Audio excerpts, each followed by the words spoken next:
President Tinubu celebrates revival of Port Harcourt refinery, directs prompt reactivation of Warri and Kaduna refineries. CBN raises monetary policy rate by 25 basis points to 27.50%. House of Representatives receives request to confirm acting Chief of Army Staff. This is the news desk at 6 on Nta News 24. We are live in Abuja, the nation's capital. Thanks for joining us. I am Stella Inameti. President Bola Tinubu extends his heartfelt congratulations to the Nigeria National Petroleum Company Limited, NNPCL, on the successful revitalization of the Port Harcourt refinery, marked by the official commencement of petroleum product loading on November 26, 2024. The President acknowledges the pivotal role of former President Muhammadu Buhari in initiating the comprehensive rehabilitation of all refineries in the country and expresses gratitude to the African Export-Import Bank for its confidence in financing this critical project. Furthermore, President Tinubu commends the leadership of NNPC Limited's Group Chief Executive Officer, Mr. Mele Kyari, whose unwavering dedication and commitment were instrumental in overcoming challenges to achieve this milestone. A statement by the Special Advisor to the President on Information and Strategy, Bayo Onanuga, indicates that after the successful revival of the Port Harcourt refinery, President Tinubu urges NNPC Limited to expedite the scheduled reactivation of both the second Port Harcourt refinery and the Warri and Kaduna refineries. The efforts further explains that this will significantly enhance domestic production capacity alongside the contributions of privately owned refineries and make Nigeria a major energy hub, with the gas sector also enjoying unprecedented attention by the administration. The President underscores his administration's determination to repair the nation's refineries, aiming to eradicate the disheartening perception of Nigeria as a major crude oil producer that lacks the ability to refine its own resources for domestic consumption. Highlighting the values of patience, integrity, and accountability in the rebuilding of the nation's infrastructure, President Tinubu calls upon individuals, institutions, and citizens entrusted with responsibilities to maintain focus and uphold trust in their service to the nation. In alignment with the renewed hope agenda focused on shared economic prosperity for all, the President reaffirms his administration's commitment to achieving energy sufficiency, enhancing energy security, and boosting export capacity for Nigeria. Meanwhile, reports from our energy correspondent, Lydia Sampson, indicates that about 200 trucks expected to be evacuated daily from the Port Harcourt refinery are on standby. The usual flare indicative of a fully energized refinery is already visible. This development coming after a series of delays and missed deadlines, many say is significant. And we have joining us now an energy expert, Olabode Showumi. Welcome to the news at 6. Good evening. A pleasure to be here. Crude oil processing at Port Harcourt refinery has been described as monumental. How would you describe the first day of processing at the refinery? Okay, I think two things need to be kept in perspective. It's a refinery which has been in existence for decades, one of the very first in the nation, one of the most effective in the African continent, and probably the biggest within West Africa. For many years it was functional, and owing to the many imperfections that bedeviled the Nigerian state, it was not also functional for decades. So basically what the achievement is, because sometimes people say, well, why are we celebrating it? It is an achievement to the extent that getting this to work has overcome one of the many problems in terms of internal efficiencies within the Nigerian system to actually make it produce. That's on one hand. The second thing is that it offers an option to whatever is available via import and via the Dangote refinery. So it is competition for the market. One of the good things about competition is that it drives prices to be realistic. It also allows those who are participants to be innovative because everybody is willing to satisfy the customer. So that is basically the advantage and the achievement, so to speak, in terms of the operations of the refinery. Okay, now the concerns of many Nigerians is the price of PMS. Do you think this will help bring down the price of PMS? Okay, so what this will do is to make the price realistic. Because we need to understand that it is a system. For a system to be sustainable, you cannot sell a product or a service below the cost price. So the real challenge with respect to the price of PMS so much is not even what people are producing per se. It is the ratio of the fluctuation between the naira and the dollar. So if I'm selling a particular product at 500 naira and the ratio to the dollar will say 1,500, just for example, the moment that thing fluctuates, that price no longer becomes the same. And crude oil, which is the source material, the main material from which the price is determined, is a commodity. All commodities, whether cocoa, whether rubber, tend to have uniform pricing. So there is a pricing that is based on the US dollar for the raw material. So that is why the pricing is largely dependent on the. However, and this is very important, because crude oil will be sourced locally and because they will be bought in naira, it is expected that that price will become stable and will not be affected by the naira to dollar fluctuations. So with the competitive issues that will exist between what Dangote refinery is producing, what they are producing, and whatever is coming from import, we expect the price to come down, or at least to reflect what is a genuine cost, not something that is making excessive profit for any of the participants. Okay, Mr. Showumi, now tell us, what are the implications of this development on the country's energy sector? Well, the first thing is that we are now getting to a situation where energy security is becoming a reality. Because one of the challenges, I mean, we went on a trip, was to India some years ago with some friends, and the tour guide who was taking us around said that we were passing through some refineries. Said they have one of the biggest refineries in Asia, but they import crude from Nigeria, but they export finished products to us. So it was kind of like making fun of the Nigerian system, so to speak. So those kind of situations where we are exporting raw materials and importing finished products, by virtue of this, is going to be eliminated. So for the first time in so many years, we are taking control of the value chain for ourselves. The second thing is that it provides jobs. There are more people because more people will going to be employed there.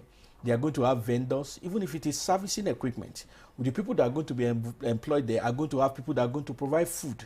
Because they will employ more people, maybe there will be schools around. So it's a chain. So it's an economic chain.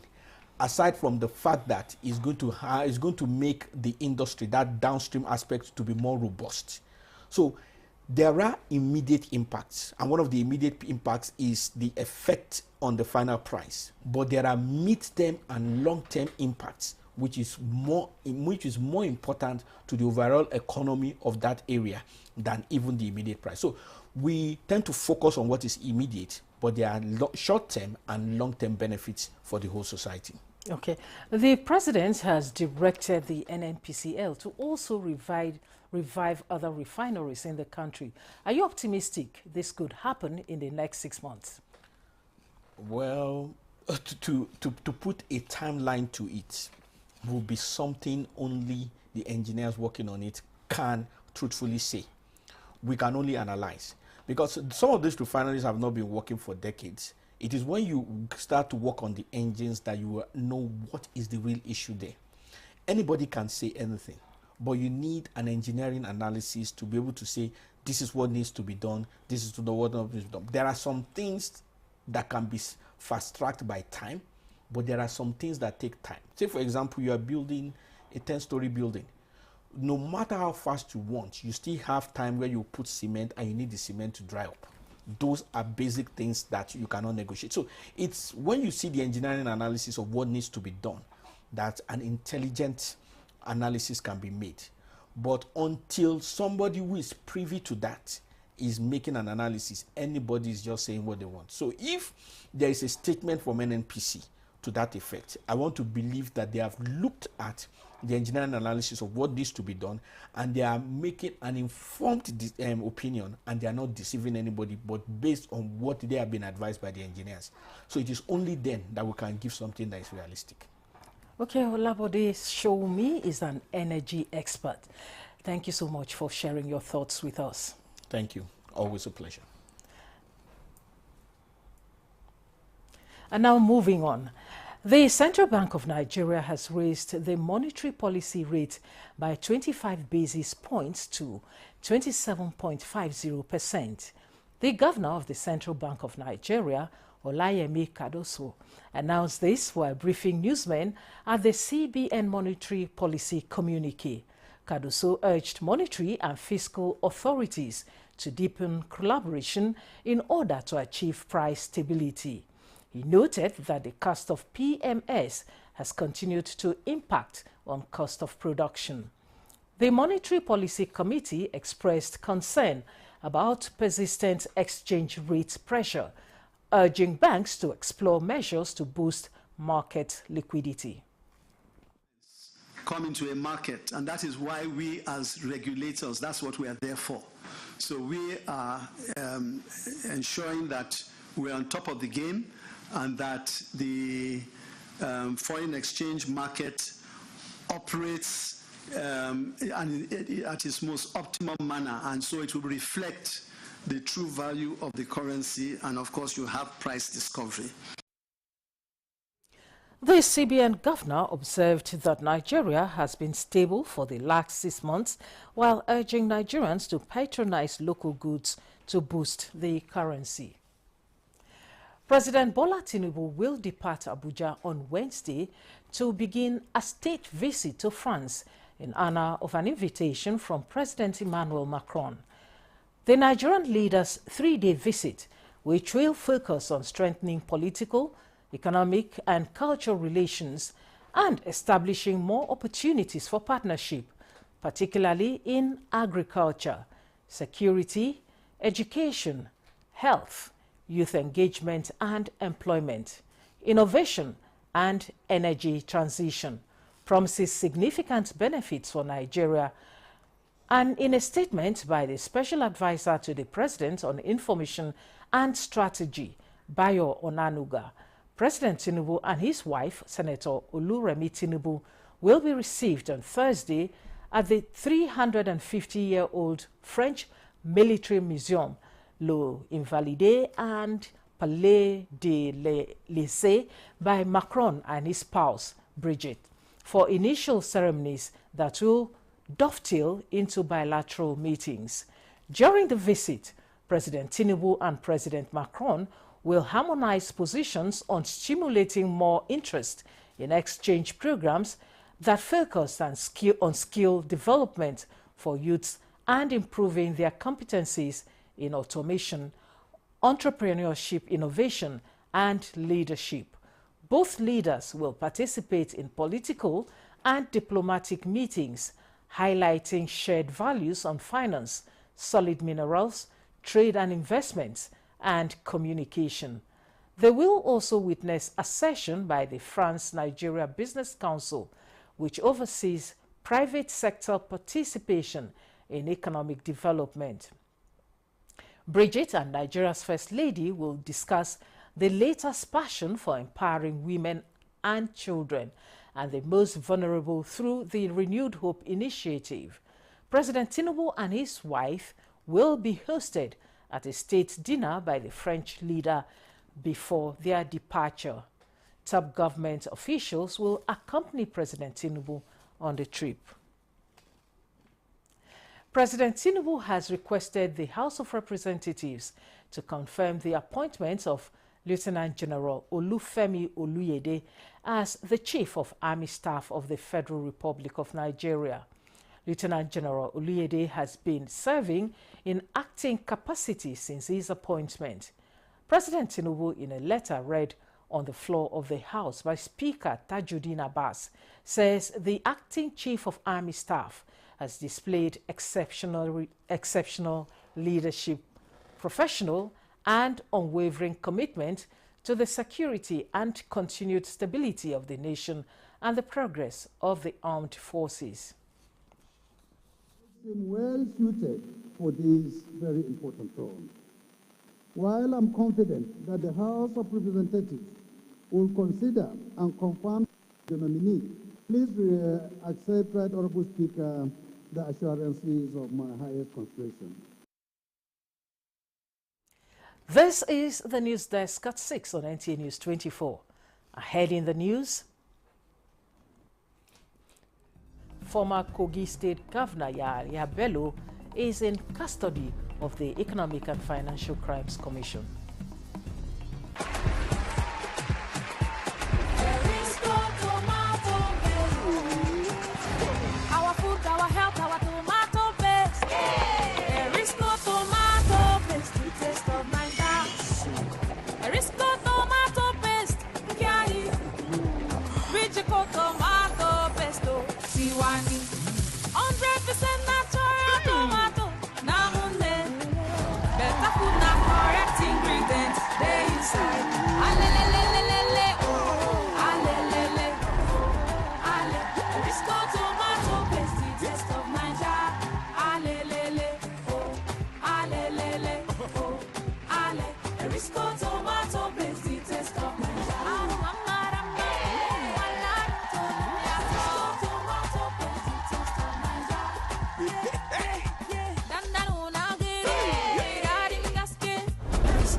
False information with no verifiable source presented as true story on media platforms with the sole intention of causing injuries, chaos, and disaffection between persons, groups, or countries. Fake news facilitates extremism. Fake news creates panic and distrust. Fake news breeds hatred. Fake news kills. Don't joke with it. Don't be in a rush. Verify your sources and facts. It is better late than fake. This message is brought to you by Nta News24. Welcome back and thanks for staying with us. The former governor of Kogi State, Yahaya Bello, is in the custody of the Economic and Financial Crimes Commission in Abuja.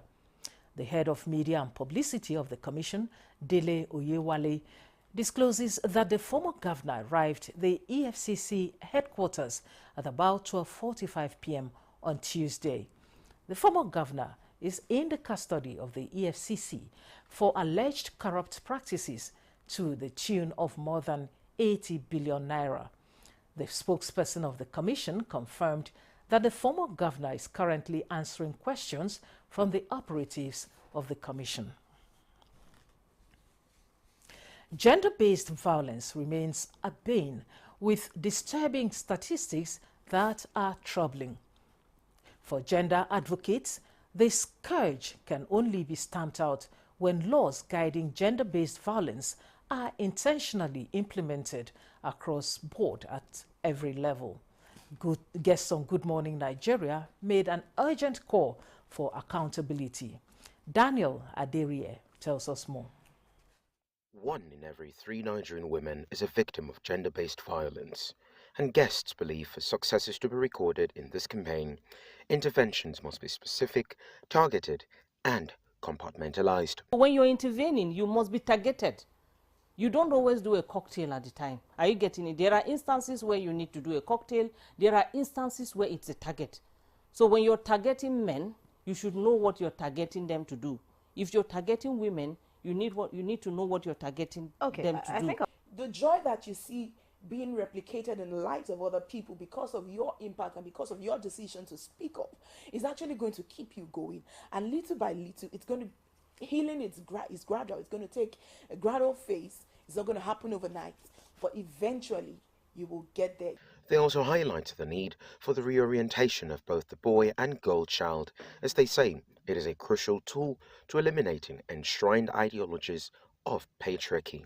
You can't sit around and groom children who will eventually become perpetrators and think that they would, it's at this level of 16 days when we are making noise about it that you want to change them.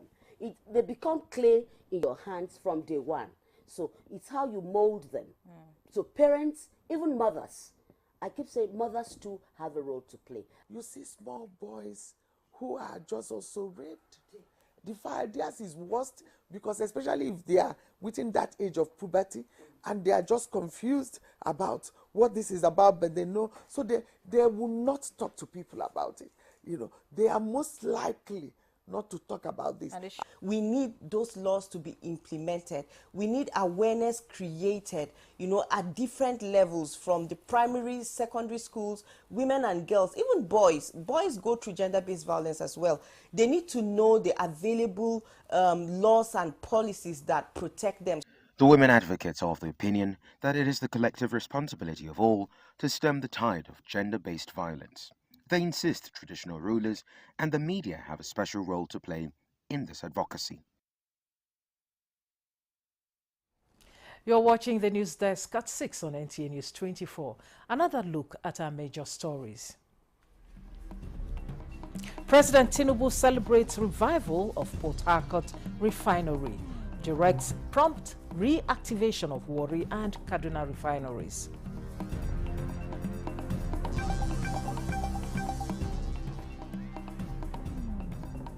CBN raises monetary policy rate by 25 basis points to 27.50%.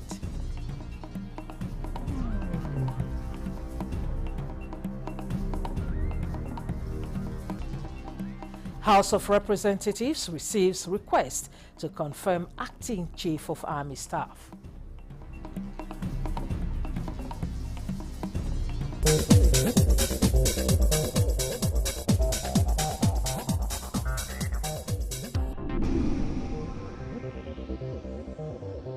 This is Nta News 24.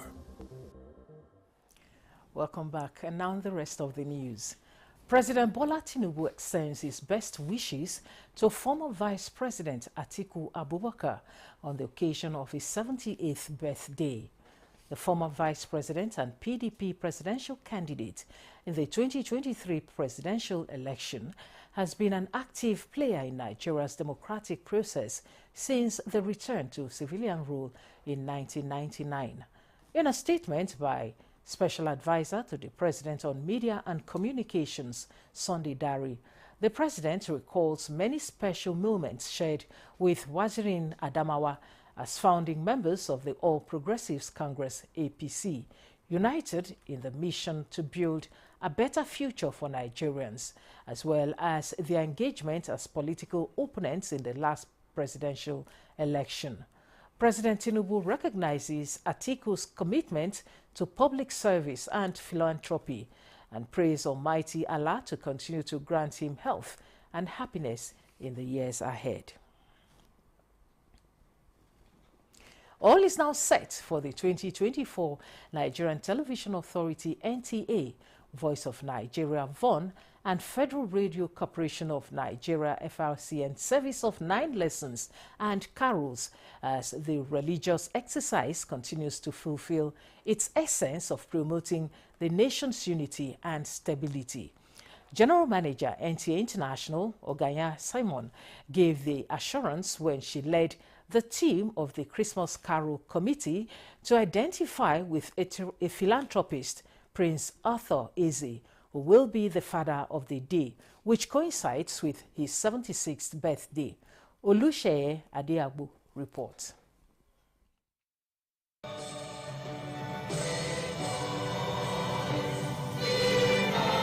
These 3 national media outfits, the FRCN, Nta and VON have for more than decades formed this alliance to commemorate this season dedicated to the birth of Jesus Christ. Counting down to the 2024 service of 9 lessons and carols, the committee has engaged individuals, and Prince Otto Eze is one of the personalities expected, as he will be the father of the day. The meeting with the philanthropist retraced the essence of the carol to nation building. The three organizations, that is NTA, FRCN and VON, have always come together to work on this. As of today, we are, let's say, almost 90% ready. We're set to have the carol by the weekend. We're injecting new innovations, and there's so many surprises. Engineer Otto Eze, OFR, has always supported the committee, and he asked us to come today. It's his birthday. We also want to appreciate him for the support in all the years past, and to ask him to be the father of the day this year. Of course, the carol is an annual event. It's called the National